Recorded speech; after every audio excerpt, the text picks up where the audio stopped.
All protocols observed. Ladies and gentlemen, good morning. On behalf of the NPCC, I have the pleasure to welcome you all at our function this morning, marking the launch of an important project, the Business Continuity and Resilience Planning, BCRP program in collaboration with the British High Commission in Mauritius. By way of introduction, I am Devesh Bidesi, Communications Specialist at the NPCC, and I'm going to be your Master of Ceremony this morning. Our event today is not only about the launch of a training and support program for local companies, but it is also an important milestone for the NPCC in the present situation, marked by the severe impacts of the COVID-19 pandemic. This important project adds to the panoply of other projects designed and implemented by the NPCC to guide and accompany local enterprises in the quest for higher productivity and improve their preparedness in the wake of present and future challenges. Ladies and gentlemen, without much ado, I have the pleasure to welcome Mr. Ashit Ganga, the Executive Director of the NPCC, for his welcome address. Thank you very much for making time to attend today's event. We are gathered this morning to launch the Business Continuity and Resilience Planning course, the BCRP, in collaboration with the British High Commission in Mauritius. At the very outset, on behalf of the NPCC, let me express our warmest thanks to all companies that have responded positively to our calls to participate in this project. Ladies and gentlemen, the world today is facing a crisis like no other. To me, humanity is facing one of its darkest periods in living memory due to the global coronavirus pandemic. In Mauritius, thanks to the sanitary measures put in place by the government, we can say that we are in control of the situation. For sure, a virus or a natural calamity will not necessarily close down the business, but it will undoubtedly disturb its operations. This is why, during the lockdown, the NPCC left no stone unturned to accompany our stakeholders by devising several projects. Namely, the Mauritian Productive campaign, launched during the lockdown in order to motivate Mauritians to adopt a productive lifestyle.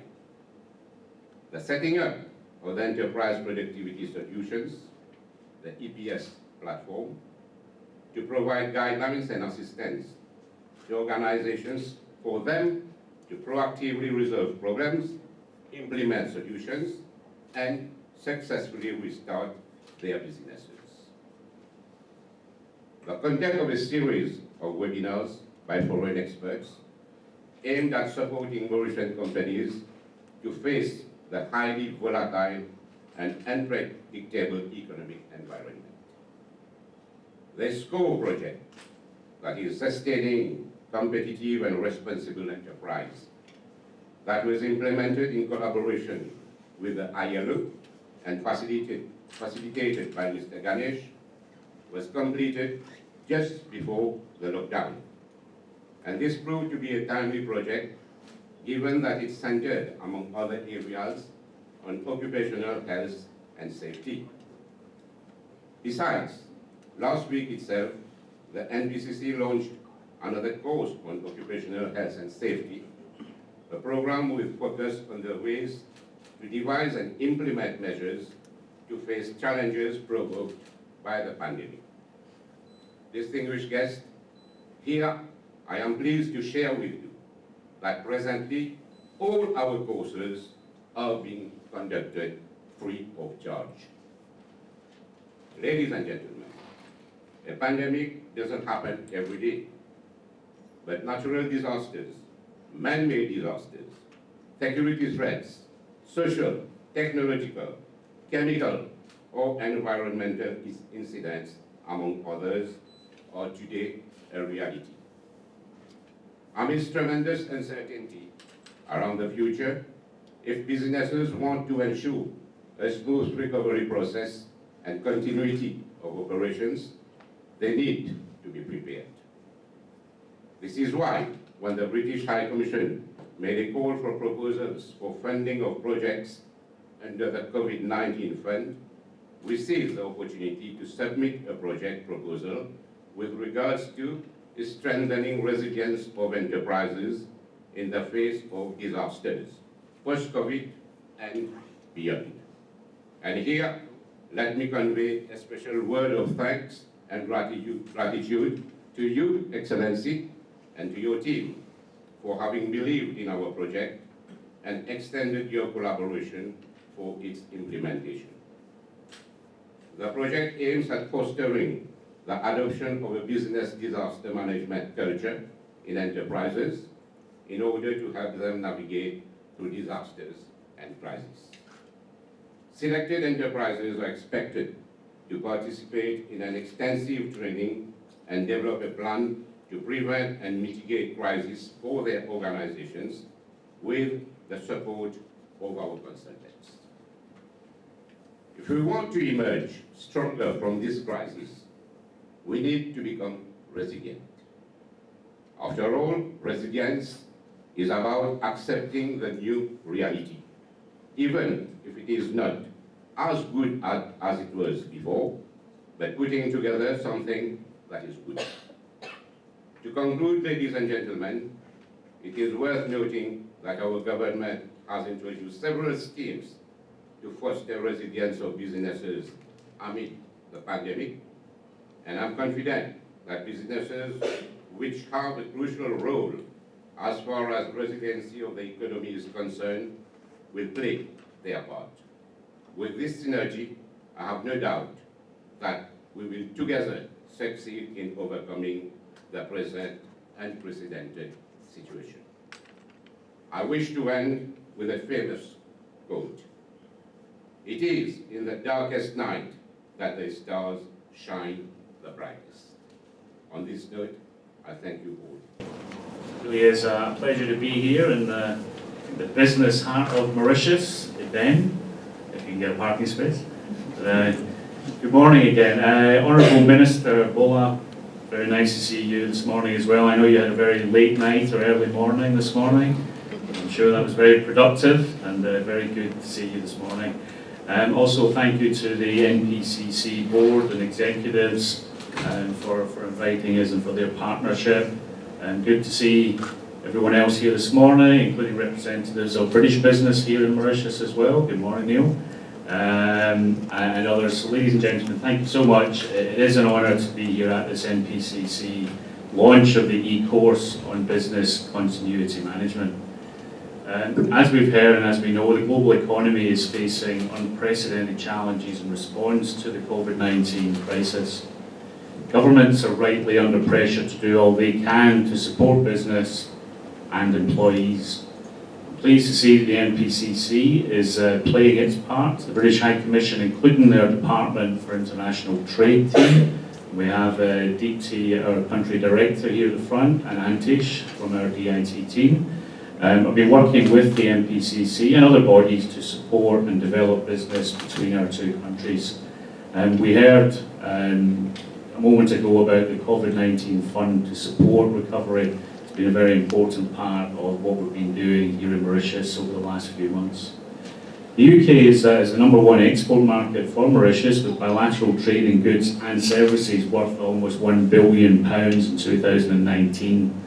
COVID-19 has, of course, an enormous impact on trade and investment, but we're working hard to mitigate the impact. In this regard, we're very pleased to be funding the NPCC project strengthening business resilience of enterprises, SMEs, in the face of disasters. Today's launch of the e-course is part of this support. Business continuity and resilience has never been as important, of course, as it is today. SMEs have been described as the engine of the economy, so it is vital that they receive support. I wanted to share a few examples of what the UK, how important SMEs are in the United Kingdom. At the start of 2020, there were almost 6 million small businesses, and that's businesses of between 0 and 49 employees. It's That's 99.3% of the total business in the UK. SMEs account for 99.9% of the business population. SMEs account for 3/5 of the employment and around half of turnover in the UK private sector. Total employment in SMEs was 16.8 million, 61% of the total, while turnover was estimated at £2.3 trillion. Employment in small businesses, again between 0 and 49 employees, was 13.3 million, that's 48% of the total workforce in the UK. Support for SMEs, vitally important, as we've been hearing about here in Mauritius. In the UK, our support for small businesses during the COVID-19 crisis has been considerable. A few examples: the coronavirus job retention scheme, which allows companies to claim for 80% of furloughing employees' usual monthly wages. Bounce back loans, which will help small and medium-sized businesses to borrow between £2,000 and £50,000 with no fees or interest to pay for the first 12 months. And there's the coronavirus business interruption loan scheme to support long-term viable businesses who may need to respond to cash flow pressures by seeking additional finance. In January this year, seems a long time ago, but it's still this year, we hosted the UK Africa Investment Summit in London. I was delighted that Prime Minister Jugnaut was able to attend. The summit was designed to signal a step change in the UK's commitment to UK-Africa partnership by driving investment across Africa, encouraging win-win job-creating business partnerships, and supporting African countries in their ambition to transform their economies. The world again is of course in a very different place now, but our commitment to seeing that step change in UK trade and investment with Africa remains.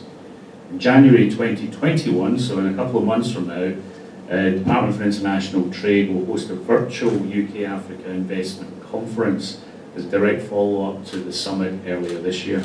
Very much look forward to that, and we'll share further details with you when available. I wanted to say a few words about climate change, given its impact on the economy and jobs, and you will see a very nice blue COP26 banner to my left. The UK will host the COP26 Climate Change Conference in Glasgow, my hometown, in November 2021. We all have a role in increasing global momentum on climate change, climate action. We owe it to current and future generations to base our recovery from COVID-19 on solid foundations, including a fairer, greener and more resilient economy. Just last week, we hosted a one-year to COP26 event in partnership with the Government of Mauritius and the United Nations as a means of raising awareness and encouraging ambition towards November 21. The Honourable Minister of Environment and Climate Change joined us that morning, and we heard about the new climate change bill that has recently been tabled in Parliament. I did then, and I will continue to do so, to urge the government to be as brave and ambitious as possible towards COP26. In conclusion, let me once again thank the NPCC for all it does to support business and jobs. We're pleased to support MACs through this project. SMEs, as I've said, are the engine of the economy. We must look after that engine very well, oil that engine, I guess you could say. SMEs are the engine of the economy. Only by working together can we truly protect and support our businesses, economies and jobs. Thank you again so much for partnering with us today in this important project to support business, jobs and importantly SMEs. Thank you. Allow me to express my pleasure to join you this morning for the launching of this e-course on business continuity and resilience planning, a free training and support program offered by the National Productivity and Competitiveness Council, NPCC, with the collaboration of the British High Commission in Mauritius. The importance of business resilience has been brought into even sharper focus by the COVID-19 outbreak. The pandemic has had a catastrophic effect on people, businesses, and economies around the world. According to the International Labour Organization, it is clear that the operational and business resilience of many companies will be challenged drastically in the coming months and beyond. Whether companies can navigate through the storm caused by COVID-19 will depend largely on business resilience planning and execution. A strategic, systematic approach to strengthening the resilience of a company's business model is crucial. Ultimately, resilient companies increase their probability of survival during COVID-19, which will test to the limit their ability to maintain operations and also gain an advantage in the post-crisis economy. Ladies and gentlemen, the unprecedented nature of the COVID-19 outbreak and the speed at which it spread caught many companies off guard. Historically, companies have been primarily concerned with their operations and have overlooked resilience planning, unfortunately. Though it may be easy to be wise after the fact, there will be lessons to be learned which will stand companies in good stead for future disruptive events. Business resilience planning enables companies to adapt to a new norm when disruptions occur, maintaining business operations while protecting their employees, data, revenues, and reputation. Ultimately, however, it is best done in calmer times. The time for rethinking business continuity and resilience is now. With a bleak economic outlook, or in the case of a major occurrence, a ready plan will allow companies to adapt quickly to disruptions, maintain continuous business operations, and safeguard people, assets, and brand equity. This is why I believe that the training course on the business continuity and resilience planning, BCRP, comes at a very opportune time. BCRP will help in imparting the knowledge on advanced planning and preparation undertaken to ensure that an organization will have the capability to operate its critical business functions during emergency events. Events can include natural disasters, a business crisis, pandemic, workplace violence, or any event that results in a disruption of the business operation. Resilient organizations are best placed to survive an economic slowdown and ride out uncertainty. I am aware that the NPCC has put in place several projects to accompany local companies through this challenging phase. The Maurice Info campaign and the Enterprise Productivity Solution, EPS, as well as a series of webinars are a few among the initiatives. Ladies and gentlemen, the Mauritian economy is presently heavily impacted by the COVID-19 pandemic. Nearly all sectors of the economy have witnessed a slowdown in activities. Some activities are at halt altogether. The manufacturing sector is an important pillar of the Mauritian economy and contributes 12% of the country's gross domestic product, GDP. This sector is currently facing difficult challenges, and government is doing everything to limit the negative impact of the pandemic on exports and the manufacturing sector. The second wave of COVID-19 is affecting the country's main export markets, including the UK, France, and other European countries. Therefore, it is imperative to assess the situation from time to time and implement measures to curb down the effects. Government has put in place a host of measures with regard to manufacturing companies. They include the extension of trade promotion and marketing schemes to Africa, Japan, Canada, Australia, and the United Arab Emirates until June 2022. The Economic Recovery Program, which provides reimbursement of the cost of freight up to 60% instead of 40%. A special relief fund of 5 billion rupees.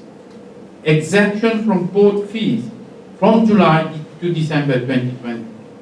The 15% extension of the investment tax credit to all manufacturing companies for a period of 3 years, and the DBN Wage Loan Assistance Scheme. Ladies and gentlemen, as the United Nations Secretary General Antonio Guterres remarked at this year's virtual UN General Assembly, marking the 75th anniversary of the UN, and I quote, "COVID-19 is not only a wake-up call, it is a dress rehearsal for the world of challenges to come." Unquote. Collaboration is vital to battle the virus that respects no boundaries, no race, no community. We have learned many lessons, and keeping an open mind will help us learn many more. We have reasons to be hopeful. COVID-19 is a call to action for unity. We will rise by lifting each other up. On this note, let me also extend my sincere thanks and appreciation to the British High Commission for its precious collaboration and implementing the BRCP program. I wish all participants all the best. Thank you for your attention. Greetings to all of you from India. Thank you for this opportunity for a conversation with you on this occasion of the launch of NPCC's Learning and Consulting Services on BCRP. The world has just gone through and suffered the disastrous impact of a pandemic. Businesses and industrial establishments, public services, and governments have come to a standstill, and in many countries we are still in the path of a painful and slow recovery. Between February and August this year, many businesses have been interrupted rudely. Not just businesses that offer goods and services, but also their customers. While everybody suffered damages, particularly livelihoods that got severely bruised, now getting painfully restored, a very strong lesson has been learned that whatever the incident that impacts our normal lives, we must find ways and means to sustain and maintain continuity. In past difficult times, entrepreneurs have displayed far-sightedness and creativity that could not have been believed to exist. At the core of our response is the ability to find another way to build a product, run a company, run operations in a better way. As a matter of fact, any crisis will force entrepreneurs to adapt and create. Business continuity and resilience planning, BCRP, is all about how best we can do this very well. Training and consultancy in this area is therefore timely. Business can be interrupted not just by a pandemic, like it happened recently, but by many other incidents, natural or man-made. Some interruptions, for example, labor unrest or flooding due to a cyclonic storm, are temporary in nature yet costly to cope with for businesses. Some could be serious with long-term consequences, such as the recent one, the coronavirus pandemic. When large-scale IT implementations were happening the world over, dependency grew on computers and ERP software. This means, should the IT system we rely on managing our data and information and run our processes, transactions, and financial dealings were to collapse, it can be very disastrous. How does one plan well in advance to manage exactly such a situation? Disaster recovery was therefore a key aspect of any computerization and automation investment companies make. VCRP, on the other hand, enables any business, small or big, to be able to cope with any type of incidents that might have a debilitating effect on our operations. It addresses all types of hazards and their probability and severity of occurrence, and enables an enterprise to be able to maintain continuity of businesses during the impact until things return back to normal. It is but a series of actions the CEO will take, all planned and prepared for, so that essential processes continue to tick, customers remain least affected, and people dependent on the businesses for their livelihood do not suffer. In fact, having a VCRP in place, well designed and tested, becomes a key responsibility of all CEOs. During a major part of my career with industry, first with a French multinational Alstom and later with IBM, as head of some of their global functions, I was personally responsible for preparing a business continuity and resilience plan at the beginning of every financial year to ensure the products and services we provided continue to be made available to our customers, as well as our core essential services remaining unaffected. It does not mean only large multinational companies have to plan for business continuity. They indeed have large investments at stake and a deeper customer dependency for their investments to pay back. And they cannot ignore, except at their own peril, cannot afford not having using VCRP. On the other hand, small and medium enterprises and small family-owned tiny companies have an equal stake in maintaining continuity of their operations during times of disruptions. Because the risk of being wiped out when their customers are not attended to is far greater. It has far-reaching consequences for them than for large companies. This program on VCRP is thus focused on precisely those types of industries and businesses that have no access to quality consulting help on such matters. The online course being launched today and subsequent on-site support on offer from NPCC are simple and easy to adopt by any business or industry in Mauritius. You can, with a 2 to 3 week effort, put in place a robust plan of action for business continuity. This course provides an introduction to VCRP, defines the end-to-end process of design, build, and test the plan, responsibilities for maintaining the same. Step-by-step guidance is provided with easy-to-use templates. All types of interruptions are focused, and enterprises can choose to plan for the most pertinent of those probable hazards they might face in the course of their businesses. The plan is designed to suit the nature of product and services they offer, the scale of operations. The program is very interactive and includes case studies to practice your skills before you actually embark on developing a plan for yourself. The online course is followed up by on-site support for about 3 to 4 weeks, so you can develop and install a plan for your business. The support will be provided by trained NPCC consultants skilled in delivering client value in this space. I strongly recommend VCRP becomes part of your annual planning exercise going forward. All enterprises, irrespective of their size, do some form of financial operational planning every year, if not a strategic annual business plan. VCRP is integral to this and very vital. I guess taking this course will also help streamline your planning activities in general in your organization and bring greater professionalism and acumen in dealing with challenges of this nature we have all faced in recent times. I congratulate NPCC and the organization supporting them in this timely effort in Mauritius. I'm personally very happy to be associated with this initiative and look forward to working with you all on this. My very best wishes to all of you. Thank you.